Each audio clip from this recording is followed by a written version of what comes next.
Hi all. So I'm reading through your papers and I wanted to just sort of talk to you a little bit about block quotes and about how to use them in your papers.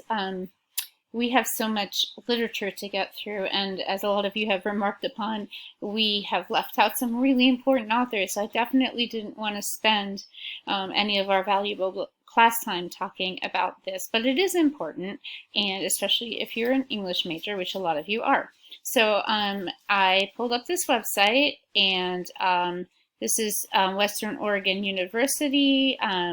MLA style guide if you want to Google it and find it for yourself. And basically, I'm just going to sort of go through this with you and show you how to do it.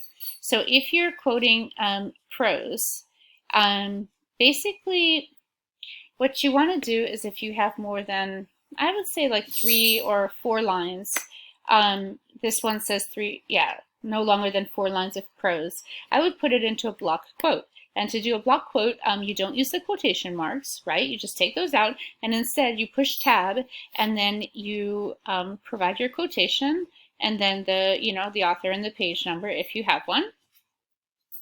And that's sort of how a prose block quote works. For poetry, and a lot of you had this in your papers, a lot of you quoted, long segments of poetry, but then it was just sort of in sentence form. So what you want to do is if you have more than 3 lines, then you write it out, again in block quote format, just as it looks when it's a poem.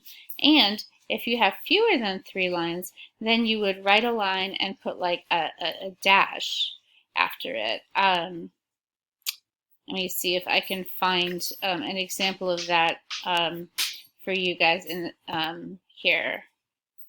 Let's see. Okay. The poetry line.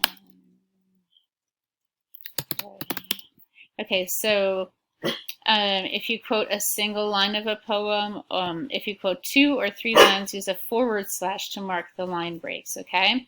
So this is going to hopefully show you what I'm trying to say. Oh, right. So if it's no more than 3 lines, and you can quote it like this: deep in the grounds of a burnt out hotel, dash, among the bathtubs and wash basins, dash, 1,000 mushrooms crouched to a keyhole, right? And then the poet's name. Sometimes you want to include the line number as well.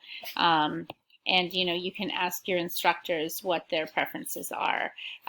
We in this class are not reading drama, but again, this is really useful to see.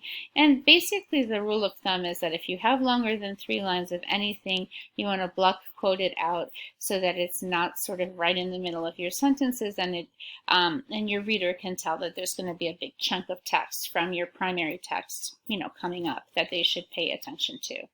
So I hope this made sense. I hope it was helpful. Please email me if you guys have questions about quoting prose or poetry.